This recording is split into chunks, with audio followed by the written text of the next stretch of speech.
Obrigado, pastor Raio. Primeiramente, nossa gratidão a Deus pela graça e bondade, nos dá o privilégio de estar mais uma vez no altar da casa do Senhor para ministrar a palavra. Mateus 5:13. Vós sois o sal da terra, e se o sal for insípido, com que se há de salgar? Para nada mais presta senão para se lançar fora e ser pisado pelos homens.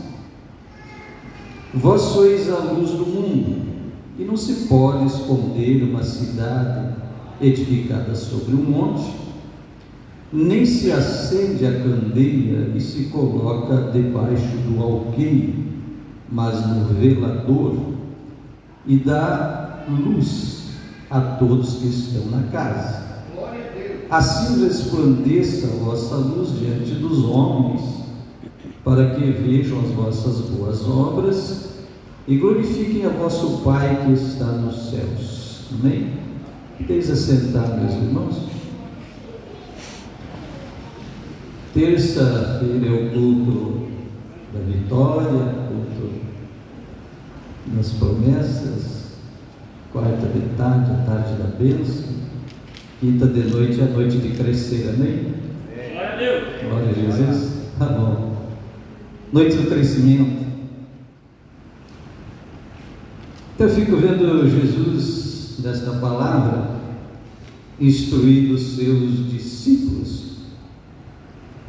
Hoje a gente sabe que o sal tem várias aplicações, utilidades, mas a básica, desde que sal é sal, é pelo menos duas coisas, ou duas propriedades básicas, que é conservar e dar sabor. É verdade ou não? Cadê as cozinheiras e os cozinheiros? Tem alguém aqui do tempo que não existia geladeira? Só eu. Eu também. Então o sal tem essa propriedade excelente, conservar, não deixar apodrecer, bichar uma carne, por exemplo, outras coisas, e dar sabor. Todos sabem disso. Sal puro é ruim, mas sal na comida, na medida certa, realça e dá sabor, sem dúvida alguma. Mas tem uns engraçadinhos que dizem assim: Jesus disse para você ser sal, mas não precisa ser grosso, né?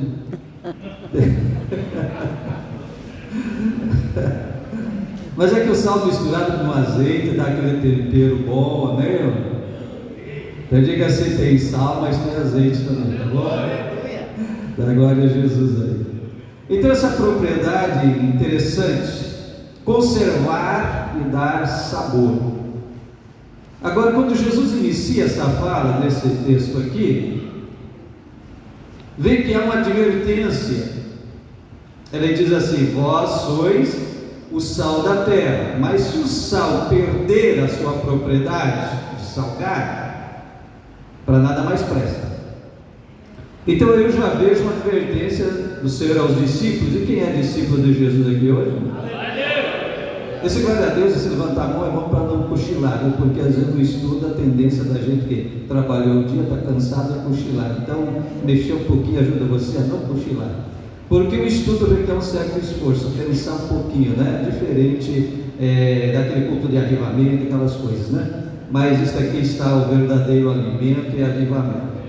Então está aqui uma advertência de Jesus, como quem diz assim: conserva-te a ti mesmo primeiro, tá?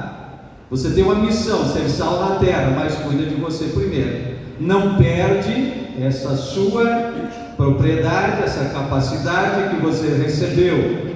O sal é forte, tem sabor em si mesmo, né? Todo mundo sabe. Então, de certa forma, está dizendo: conserva-te a ti mesmo, porque se perder essa capacidade, não serve para mais nada. Então, às vezes tem gente que está dentro da igreja, mas já perdeu tudo, né? É aquele sal que não salga mais nada. Passa por onde for, não faz diferença nenhuma, não influencia mais ninguém, não toca mais ninguém, não tem testemunho. É o sal que perdeu a sua propriedade de salgar, de dar tempero e de conservar. Perdeu. E às vezes está enganado, né? Então a advertência é: cuida de ti mesmo, em primeiro lugar. Toma cuidado para não perder isso. Paulo, escrevendo a Timóteo na primeira carta, capítulo 4, verso 16, ele disse: tem cuidado de ti mesmo e do teu ensino, persevera, nesse negócio aí, persevera nesses deveres, pois agindo assim, disse Paulo, salvarás tanto a tua própria vida quanto a vida daqueles que te derem ouvido. Então diz para Timóteo: conserva-te, cuida de ti e do teu ensino, da tua doutrina. Se você fizer isso, andar nela, preservar, vai salvar a tua vida e vai salvar aquele que te ouve. Nisso está a missão da igreja, presta atenção nisso. A missão da igreja é salvação. A missão da igreja é levar o evangelho da vida eterna. Se perder esse foco, perdeu o sentido de ser.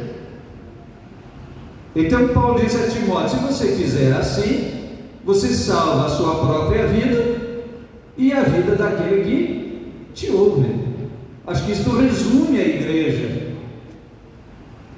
Quem é a igreja do Senhor? Isso. Então salva a ti mesmo e salva quem te ouve, guardando, tendo esse cuidado de manter essa graça, essa propriedade que recebemos de Deus pelo Evangelho e por Jesus Cristo. Então, para que isto seja possível, quando a gente fala essas coisas, vem interrogações, né? Mas o que eu faço para me preservar, para me conservar, sem perder essa propriedade recebida, ou receber mais do Senhor? Porque às vezes a gente cai num ativismo religioso, buscando méritos por estar cumprindo regras e determinações, e às vezes a alma está realmente vazia. Acho que foi na inauguração de igrejinha que eu estava pregando, e falei esse negócio, que antes de ser servo, nós precisamos ser filho. E se tu for apenas servo, o trabalho vai te cansar, te sufocar, te fazer desanimar e acabar contigo. Mas se você for filho, você tem a bênção do Pai, a herança do Pai, a graça do Pai, os privilégios da casa do Pai. Isso te fortalece, isso te mantém um servo feliz. Aleluia. Porque se você é servo, mas vive angustiado, sobrecarregado, a coisa está complicada. Então, diante disso aqui, como se conservar ou preservar a si mesmo essa propriedade de ser o sal da terra? Porque é uma missão árdua que Jesus estava dando aos discípulos, né? Sozinho ninguém consegue, dependemos dele. Olha, Salmo 119, verso 11, é bem conhecido: escondi a tua palavra no meu coração para não pecar contra ti. Aleluia. Bendito és tu, Senhor, ensina-me os teus estatutos. Então, a primeira coisa para você se preservar e se conservar, né, como sal da terra, cheio da graça, forte nessa propriedade de ser o tempero desse mundo, aleluia, é você buscar a palavra. Leia, estude, leia no culto de ensino, pega, aprende e aplica na sua vida, como Jesus falou também no Sermão do Monte. Aplique, porque ela então vai te preservar, te conservar, forte como sal da terra. Amém? Segunda coisa, Colossenses 4:2, eu creio que aqui é um versículo curto que resume em 3 expressões esse negócio: persevera na oração, vigia e ações de graça. 3 coisas nesse versículo. Perseverar na oração é um dever de todo crente. Então, Bíblia e vigiar. Observe que muitas instruções na Bíblia vêm vigiar primeiro, vigiar e orar. Você vai encontrar isso várias vezes na Bíblia, nas instruções de Jesus ou dos apóstolos. E daí diz com ações de graça. Então, palavra, Bíblia, oração, vigilância, ações de graça. Seja agradecido a Deus. Ações de graça, agradecido a Deus. São coisas que te preservam na comunhão com Deus, e dando você em comunhão com Deus, contato com Deus, intimidade com Deus, você continua recebendo constantemente dele essa capacidade, essa propriedade de ser o sal da terra. Aleluia. Aquilo que dá sabor e tempero nas coisas. Está entendendo? Amém? Então, quando você faz isso, automaticamente você tempera o ambiente onde você está. Observe que o sal, quando é largado na água, numa comida, em qualquer coisa, automaticamente o sabor dele já se espalha ali em todo o ingrediente que você largou o sal, seja no feijão, seja no arroz, seja na carne, né? Largou a colher ali, tudo que está ali vai ficar salgado, vai ficar temperado. Vê que Jesus usa umas coisas tão simples para nos dar lições tão grandes. O que está nos ensinando? Que se você é aquele crente cheio da graça, cheio do Espírito, o verdadeiro sal, no ambiente que você chegar, você muda a situação. Aleluia. Você muda a situação. Você dá sabor, você dá tempero para o negócio. O problema é que nós temos muitos crentes tímidos. Às vezes ele está 4, 5 anos num lugar de trabalho e ninguém sabe que ele é crente. Já viu isso? Estuda na escola, ninguém sabe que é crente. Na faculdade, ninguém sabe, tem vergonha às vezes de dizer. Mas quando Jesus está dizendo isso aqui, é uma coisa automática. Você chegou, as pessoas já sentem, já percebem alguma coisa diferente, alguma porta se abre e você tem que falar. É o tempero, você chega e influencia e não é influenciado. Você já viu que o sal não pega sabor de outra coisa? Ele continua sendo sal? Pelo contrário, ele é que salga onde ele é colocado, ele é que... Então vê que Jesus é muito sábio nessas colocações. O sal não adquire, não pega sabor de outra coisa. Esse tinha um pastor que ilustrava muito, dizia, mas tem crente que é chuchu. Porque o chuchu tem sabor daquilo que você botar. Se botar com carne, tem sabor de carne. Se botar, ele pega o sabor, porque ele só não tem sabor. Então o crente não é chuchu, o crente é sal. Agora, ele não pega sabor dos outros, ele dá sabor, ele muda a história, ele tempera. Então automaticamente você chega no ambiente, você muda, você influencia, você é o tempero. Tá certo? Amém? Glória a Jesus. Então é interessante essas coisas. É importante nós notar o seguinte, que o mundo está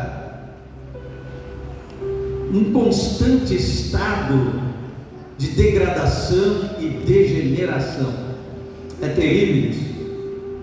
Então quando o sal vem falar de conservação, aquilo que ainda preserva, ainda conserva esse mundo razoavelmente, é a influência do Espírito Santo na terra através da igreja.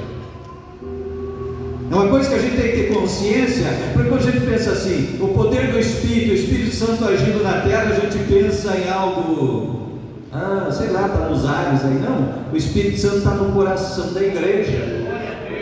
Quem é a igreja aí?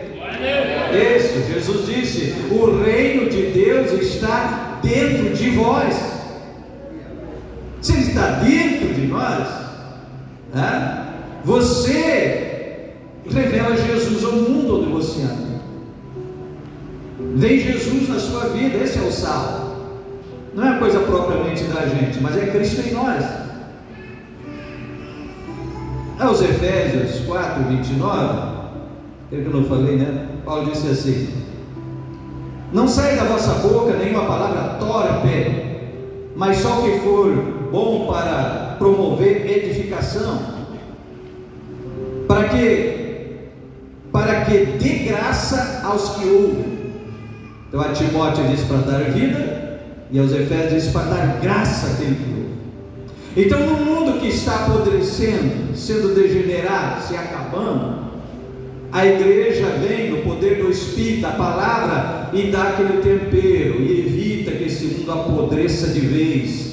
Vai preservando à medida do possível, pelo menos um pouco, até quando esgotar o prazo, Jesus vier buscar a igreja e os juízos de Deus vão se derramar sobre toda a impiedade que aqui ficou, e vai ficar. Entende isso? Mas até que ele venha, a igreja ainda vai freando um pouco esse mundo, dando um pouco de tempero e um pouco de sabor, preservando, porque o mundo está num constante estado de degradação, de putrefação mesmo, vamos ser radical, certo? O problema é que a geração nova de adolescentes e jovens de agora estão nascendo e conhecendo o mundo desse ambiente, e para eles parece que é tudo natural. Normal assim, não é verdade? Mas para aqueles que já têm alguns cabelinhos brancos, você nota o impacto da evolução rápida das coisas, e à medida que a ciência e o orgulho e a sabedoria do homem, que ele se orgulha da sua sabedoria, que evolui tanto e tão rápido, assim a degeneração social, a degradação moral e a corrupção é tão rápida também, que a gente que tem uns anos mais vividos sente o impacto de uma maneira mais forte do que aquele que está nascendo nesse ambiente, e para ele é o mundo que ele conhece, então é natural. Entende isso? Então seria muito bom que a juventude de hoje desse um pouco mais de atenção à experiência de vida dos mais velhos. Também é bíblico, amém? Amém. Amém, isso é mais fraco, agora amém? Porque isso é interessante. Então, se o mundo está nesse constante estado, e nós, a igreja, somos o sal e o tempero, é interessante, né? Prestarmos atenção. Judas 1, só tem um capítulo mesmo, verso 23. E salvai alguns, arrebatando-os do fogo, tendo deles misericórdia, com temor, aborrecendo até a roupa manchada da carne. Lá em Apocalipse 19:8 diz: foi-lhe dado, falando dos salvos, foi-lhe dado que se vestisse de linho fino, puro e resplandecente, porque o linho fino são os atos de justiça dos santos.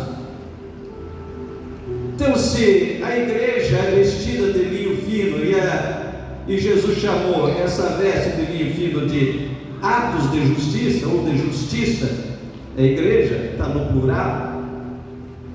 Quando Judas fala de roupas manchadas da carne, faz a gente pensar, não é essa roupa comum que eu e você usamos. Ele está falando de atos de impiedade, o contrário da veste branca, que é atos de justiça da igreja. Então diz: se esforça, procura aí como que arrebatar, tirar do fogo. Esse fogo simboliza a justiça, juízo, né? Então, arrancando do juízo, da condenação, alguns que você puder arrancar de lá, salvar alguns. E para isso você deve desprezar ou aborrecer até a roupa manchada da carne, ou seja, manchada do pecado, os atos de pecado. Você deve aborrecer e não amar as coisas pecaminosas. Então vê que falar que você é sal e é tempero, aí, e é luz, é muita coisa que envolve, não é verdade? É muita coisa. Em Mateus 24:37, é bom no culto de estudo até você anotar alguma coisa, porque é muita coisa. Aqui algumas pessoas já me questionaram: pastor, por que o senhor lê tanto versículo bíblico? Porque cada frase que eu disser, eu quero ter base na Bíblia. Eu quero falar coisas que a Bíblia diz. Aí o profeta que diz assim, disse o Senhor, quando o Senhor não disse. Então eu tenho temor disso. Eu procuro trazer sempre alguma base bíblica em cada coisa, né? Para me cuidar também de não cair no erro, certo? Está vendo? Então, se você quiser anotar, anote. Porque também foi algumas horas de trabalho, de oração e meditação da palavra para trazer isso aqui essa noite, tá bom? Creio que o Espírito Santo me dirigiu nesse negócio com toda certeza. Então lá em Mateus, foi 24 que eu falei, né? 37. O Senhor disse assim: e como foi nos dias de Noé, assim será também a vinda do Filho do Homem. Lembra que eu comecei falando do sal, que preserva, dá tempero? Falei do mundo que está no estado constante de degradação e degeneração. Então eu não fugi do tempo, estou falando do sal, que pode preservar. Então desse estado, que para nós entender o estado que está e a necessidade do sal, tá bom? Vamos entender o que Jesus falou. Então Jesus falou que esses tempos do fim, e nós acreditamos que estamos vivendo os últimos tempos da igreja, porque todos os sinais bíblicos mostram aquilo que a gente estudou escatologia ano passado, por aí, né? Aquele estudo de Apocalipse. Então entendemos que todos os sinais mostram que o tempo acabou, esgotou, está no fim. Jesus pode vir arrebatar a igreja a qualquer momento, todos os sinais indicam isso. Então dentro disso é que Jesus disse assim, duas expressões que ele usou: como foi nos dias de Noé, e a outra que ele usou, nos dias de Ló. Então nos dias de Noé e nos dias de Ló, nós vamos ver, por exemplo, Gênesis 6 e 5. E viu o Senhor que a maldade do homem se multiplicara sobre a terra, e que toda a imaginação dos pensamentos do seu coração era só má continuamente. Você nota alguma diferença dos dias que estamos vivendo? Não. Se for pensar nesse mundão de hoje, é exatamente isso aqui. A maldade tem se multiplicado de uma maneira assustadora. Parece realmente que a imaginação do coração dessas pessoas salva-se os sal da terra, os sais da terra aqui, amém? Glória! Mas o mundão aí, parece que a imaginação é essa, estão maquinando o mal constantemente. A gente vê coisas assombrosas, horrorosas. Então esses dias de Noé caracterizam os dias de hoje. Lá em Gênesis 6:11 ele disse: a terra, porém, está corrompida diante da face de Deus, encheu-se a terra de violência. Não é porventura o que mais aflige hoje em dia o medo da violência? As cidades menores ainda têm um pouco mais de tranquilidade, mas nem tanto mais. Mas as cidades maiores, as capitais, outras cidades grandes, a pessoa sai na rua, parece que tem uma sombra à sua volta a todo momento, não pode nem carregar um objeto na mão, um celular, uma coisa, uma carteira, uma coisa à vista, um anel, uma corrente. Tem lugares em que a pessoa não pode sair com mais nada, mal pensa com a roupa do corpo. Às vezes até um tênis novo a pessoa arranca dos pés. A violência é indescritível, né? Não tem como falar, tá aí escancarado, não precisa comentar, todo mundo sabe. Então nos dias de Noé era isso que está essas palavras de Jesus que declara aqui. E em Lucas 17:28, Jesus diz também como foi nos dias de Ló. Quando a gente fala dos dias de Ló, Sodoma e Gomorra, a gente pensa sempre na questão da imoralidade, sem dúvida, né? Gênesis 19:13. Porque nós vemos os anjos falando para Ló, né? Porque nós vamos destruir este lugar, porque o seu clamor tem aumentado. Tem outra tradução que diz engrossado diante da face do Senhor, e o Senhor nos enviou para destruir. Tem uma versão da Bíblia que diz assim: o mau cheiro pestilento desta cidade chegou ao céu. E a questão de Sodoma e Gomorra englobava tudo isso: a imoralidade desenfreada, a violência também, e a violência contra o pobre. Eles perseguiam, oprimiam, expulsavam da cidade, porque era uma cidade rica, muito ouro, muito dinheiro, e isso trazia muita festa, muitos prazeres e orgia mesmo. E desprezavam e perseguiam os pobres porque eles não queriam na cidade. Então quando a gente fala em Sodoma e Gomorra, a gente só pensa na questão de homossexualidade e coisa semelhante, mas não era só isso. Isso não era o pior dos males, não era o pior dos males. mas a violência e a opressão dos pobres, dos necessitados e outras coisas que não queriam. Então era tudo isso. Se pegar dias de Noé e dias de Ló, a gente vai ver violência, idolatria, imoralidade, todo tipo de maldade, maquinação do mal, de tudo, esse quadro. Aí você olha e diz, não está diferente de hoje, sem dúvida alguma não está.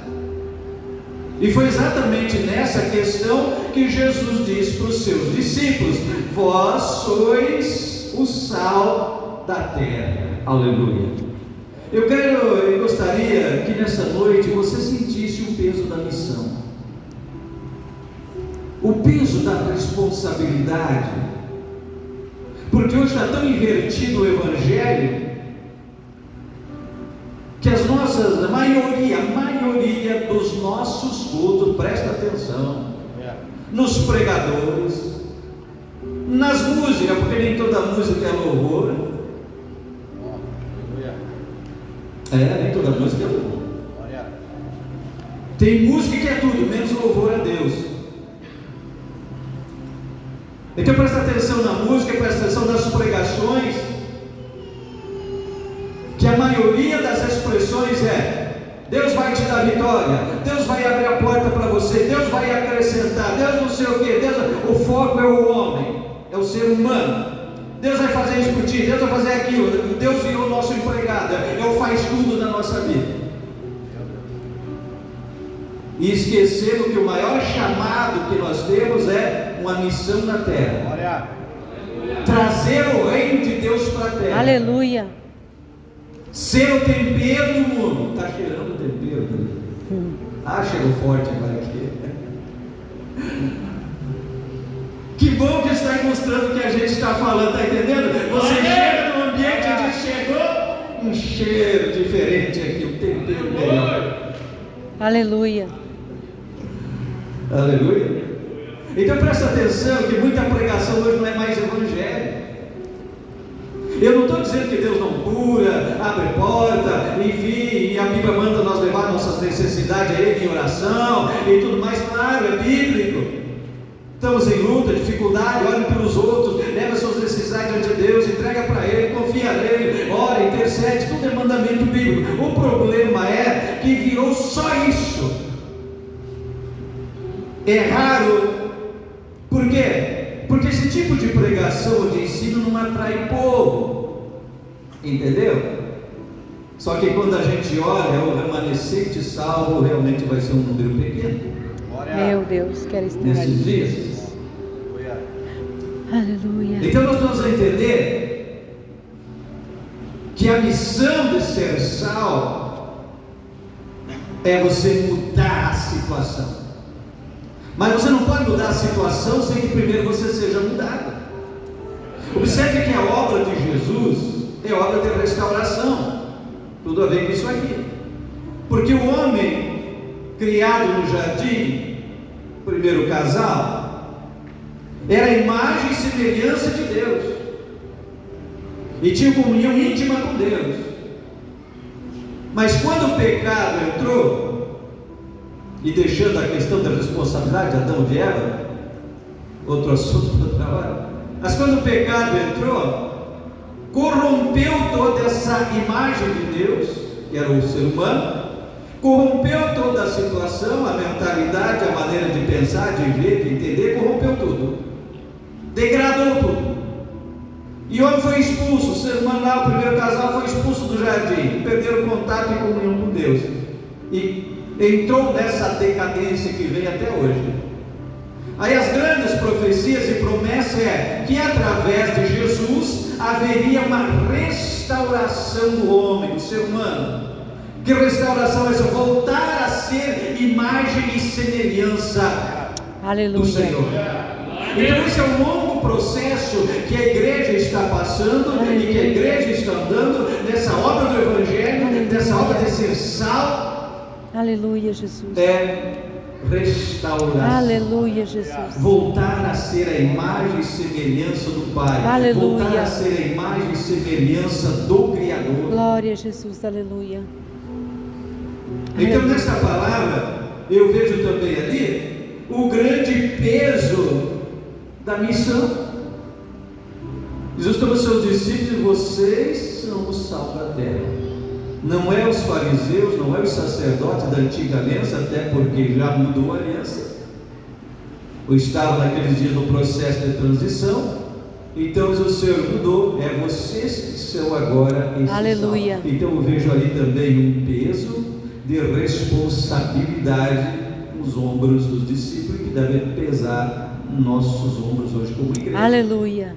Amém? Cuidar de nós, Ele cuida. Mateus 6, lá 32, 33. Primeiro o reino de Deus, as outras coisas, necessidades da vida, né? Ele se encarrega de cuidar por nós. Então o problema é quando a gente inverte isso, daí as coisas não acontecem, e aí a gente fica vacilando na fé. A segunda parte aqui que Jesus falou: vós sois o sal. Depois ele disse assim: vocês são a luz também, a luz do mundo. Para falar de luz também vai longe, tem muita coisa para falar, mas pelo menos dá para a gente começar agora aqui. Jesus usou uma palavra que algumas traduções tem aí que fica meio estranho para alguns. Diz: ninguém acende uma candeia, que era aquela tocha, aquele candeeiro que na época era com azeite, com óleo, né? Diz: ninguém acende um negócio desse, uma tocha desse, um candeeiro desse, e coloca num alqueire. Muita gente não sabe o que é. Alguém sabe o que é o alqueire? Não é medida de terra. Ninguém sabe, né?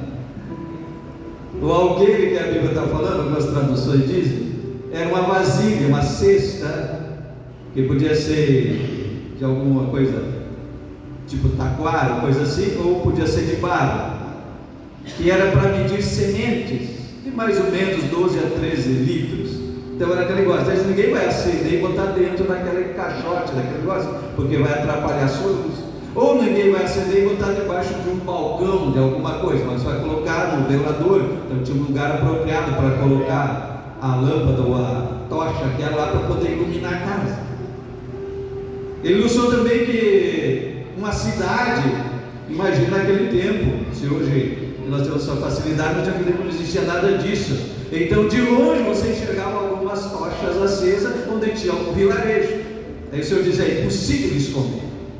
Então aqui também, semelhante à analogia do sal que nós estávamos falando, é impossível, né, o sal ser colocado em algum lugar e não mudar o ambiente onde ele é colocado. Também a luz da mesma forma, é impossível você acender uma luz e não mudar o ambiente, gente.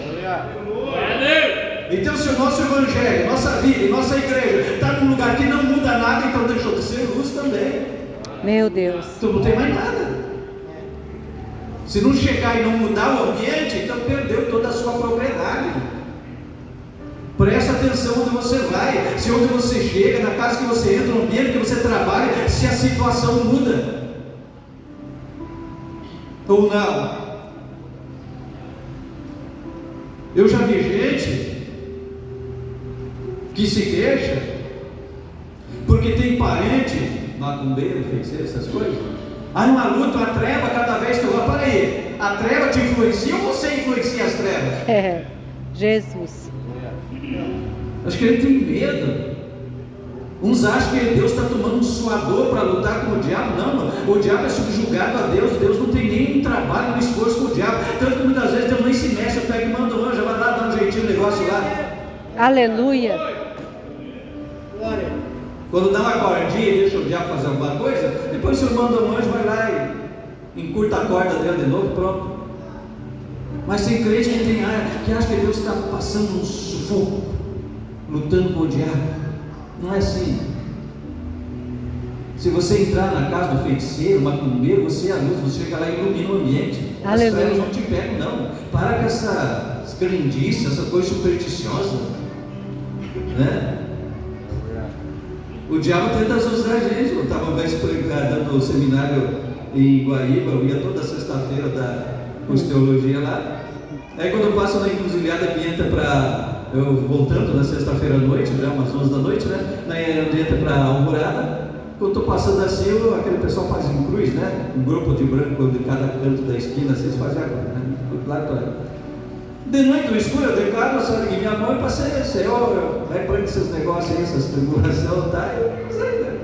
Quando chega em Morungaba, que é toda aquela subida assim que faz a curva assim, a luz do carro da Ana está no acostamento, um bichinho preto assim, né? Não existe nenhum bicho desse tamanho aqui, né?